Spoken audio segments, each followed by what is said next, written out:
বন্ধুরা, কি অবস্থা তোমাদের? চলে আসছি রবনগরকে ঘুরতে আর ভিডিও করতে। কি করব, অনেক দিন ধরে কিছু ভিডিও করতে পারি না, তাই চলে আসছি। তাই কিছু ভিডিও করতে আসছি, কিছু করছি।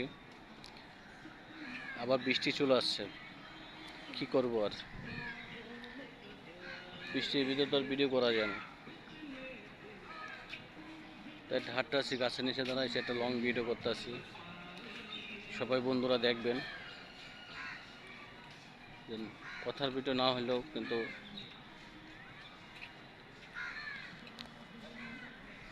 রবনগর কি ভিউ, কত সুন্দর গাছগাছালি।